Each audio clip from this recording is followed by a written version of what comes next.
File 19. Chapter 10. The most wonderful things have happened. The most wonderful things have happened, and are continually happening to us. All the paper that I possess consists of 5 old notebooks and a lot of scraps, and I have only the one stylographic pencil. But so long as I can move my hand, I will continue to set down our experiences and impressions. For, since we are the only men of the whole human race to see such things, it is of enormous importance that I should record them whilst they are fresh in my memory, and before that fate which seems to be constantly impending does actually overtake us.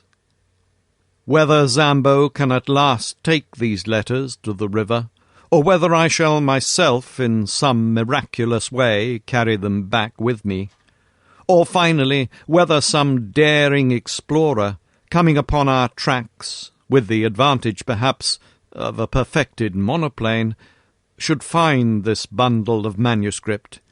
In any case, I can see that what I am writing is destined to immortality, as a classic of true adventure.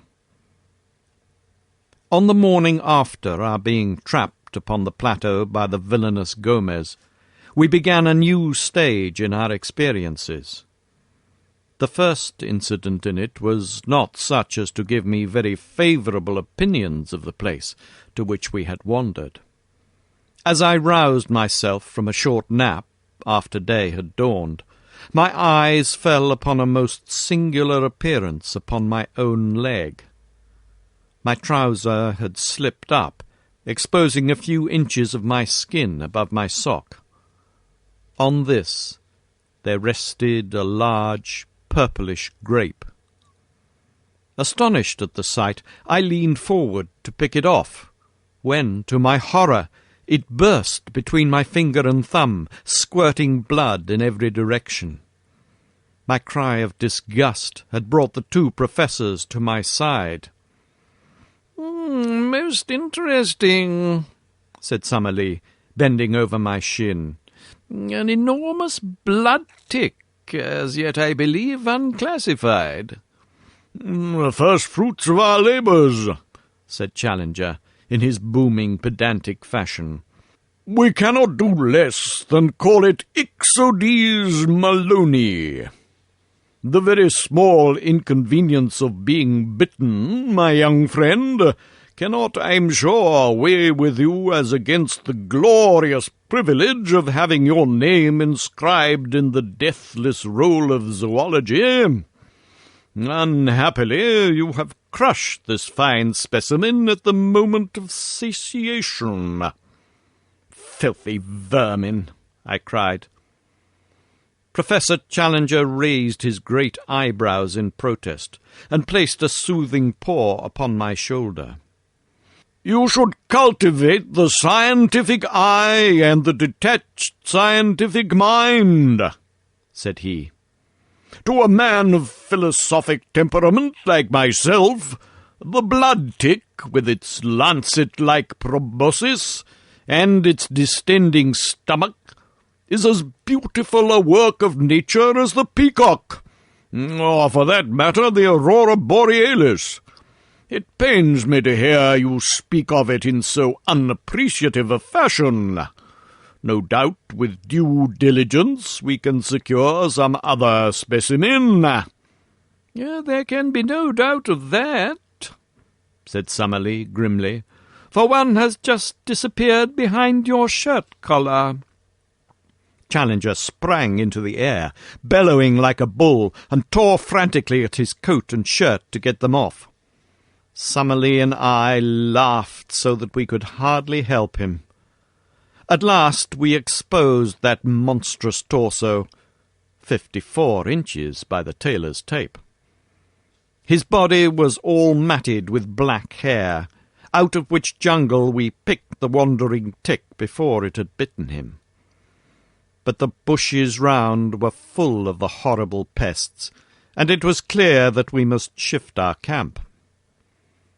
But first of all, it was necessary to make arrangements with the faithful negro, who appeared presently on the pinnacle with a number of tins of cocoa and biscuits, which he tossed over to us. Of the stores which remained below, he was ordered to retain as much as would keep him for 2 months. The Indians were to have the remainder as a reward for their service, and as payment for taking our letters back to the Amazon. Some hours later, we saw them in single file far out upon the plain, each with a bundle on his head, making their way back along the path we had come. Zambo occupied our little tent at the base of the pinnacle, and there he remained, our one link with the world below. And now we had to decide upon our immediate movements. We shifted our position from among the tick-laden bushes until we came to a small clearing thickly surrounded by trees upon all sides. There were some flat slabs of rock in the centre, with an excellent well close by, and there we sat in cleanly comfort while we made our first plans for the invasion of this new country. Birds were calling among the foliage, especially one with a peculiar whooping cry which was new to us. But beyond these sounds there were no signs of life. Our first care was to make some sort of list of our own stores, so that we might know what we had to rely upon. What with the things we had ourselves brought up, and those which Zambo had sent across on the rope, we were fairly well supplied. Most important of all, in view of the dangers which might surround us, we had our 4 rifles and 1,300 rounds, also a shotgun, but not more than 150 medium pellet cartridges. In the matter of provisions, we had enough to last for several weeks, with a sufficiency of tobacco and a few scientific implements, including a large telescope and a good field glass. All these things we collected together in the clearing, and as a first precaution we cut down with our hatchet and knives a number of thorny bushes, which we piled round in a circle some 15 yards in diameter. This was to be our headquarters for the time, our place of refuge against sudden danger, and the guard-house for our stores. Fort Challenger, we called it. It was midday before we had made ourselves secure, but the heat was not oppressive, and the general character of the plateau, both in its temperature and in its vegetation, was almost temperate. The beech, the oak, and even the birch were to be found among the tangle of trees which girt us in. One huge ginkgo tree, topping all the others, shot its great limbs and maidenhair foliage over the fort which we had constructed. In its shade we continued our discussion, while Lord John, who had quickly taken command in the hour of action, gave us his views. So long as neither man nor beast has seen or heard us, we are safe, said he. From the time they know we're here, our troubles begin. There are no signs that they've found us out as yet, so our game surely is to lie low for the time and spy out the land. We want to have a good look at our neighbours before we get on visiting terms. But we must advance, I ventured to remark. Oh, by all means, sonny, my boy, we will advance, but with common sense. We must never go so far that we can't get back to our base. Above all, we must never, unless it is life or death, fire off our guns. But you fired yesterday, said Summerlee. Well, couldn't be helped. However, the wind was strong and blew outwards. It's not likely that the sound could have travelled far into the plateau. By the way, what shall we call this place? I suppose it is up to us to give it a name." There were several suggestions, more or less happy, but Challenger's was final. "It can only have one name," said he. "It is called after the pioneer who discovered it. It is Maple White Land." Maple White Land it became, and so it is named in that chart which has become my special task. So it will, I trust, appear in the atlas of the future. The peaceful penetration of Maple White Land was the pressing subject before us. We had the evidence of our own eyes that the place was inhabited by some unknown creatures, and there was that of Maple White's sketchbook to show that more dreadful and more dangerous monsters might still appear. That there might also prove to be human occupants, and that they were of a malevolent character, was suggested by the skeleton impaled upon the bamboos, which could not have got there had it not been dropped from above. Our situation, stranded without possibility of escape in such a land, was clearly full of danger, and our reason endorsed every measure of caution which Lord John's experience could suggest. Yet it was surely impossible that we should halt on the edge of this world of mystery, when our very souls were tingling with impatience to push forward and to pluck the heart from it. We therefore blocked the entrance to our zariba by filling it up with several thorny bushes, and left our camp with the stores entirely surrounded by this protecting hedge. We then slowly and cautiously set forth into the unknown, following the course of the little stream which flowed from our spring, as it should always serve us as a guide on our return.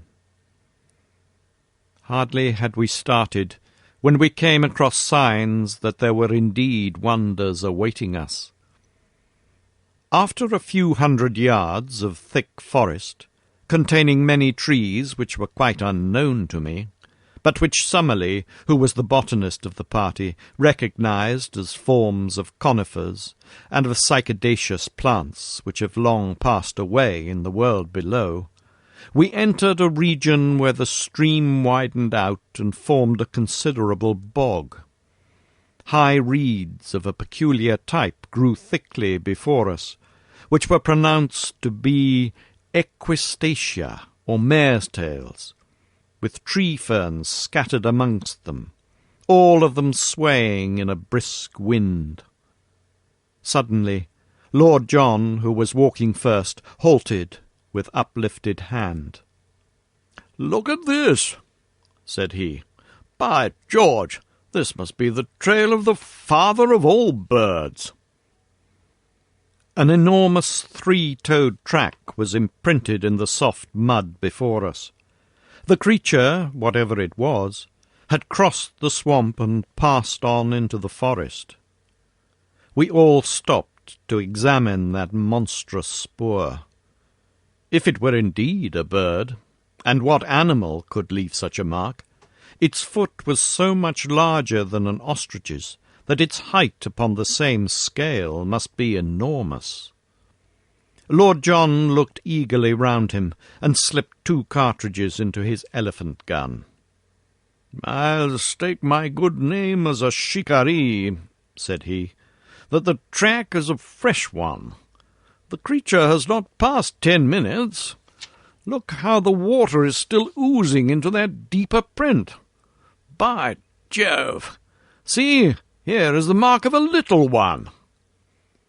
Sure enough, smaller tracks of the same general form were running parallel to the large ones. "But what do you make of this?"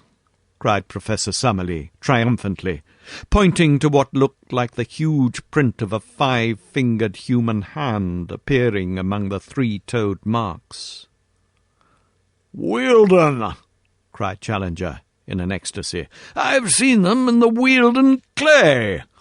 It's a creature walking erect upon three-toed feet and occasionally putting one of its five-fingered forepaws on the ground. Not a bird, my dear Roxton, not a bird. A beast? No, a reptile, a dinosaur. Nothing else could have left such a track. They puzzled a worthy Sussex doctor some 90 years ago. But who in the world could have hoped to have seen a sight like that? His words died away into a whisper, and we all stood in motionless amazement. Following the tracks, we had left the morass and passed through a screen of brushwood and trees. Beyond was an open glade, and in this were 5 of the most extraordinary creatures that I have ever seen. Crouching down among the bushes, we observed them at our leisure. There were, as I say, 5 of them, 2 being adults and 3 young ones. In size they were enormous. Even the babies were as big as elephants, while the 2 large ones were far beyond all creatures I have ever seen. They had slate-coloured skin, which was scaled like a lizard's, and shimmered where the sun shone upon it. All 5 were sitting up, balancing themselves upon their broad, powerful tails and their huge 3-toed hind feet, while with their small 5-fingered front feet they pulled down the branches on which they browsed.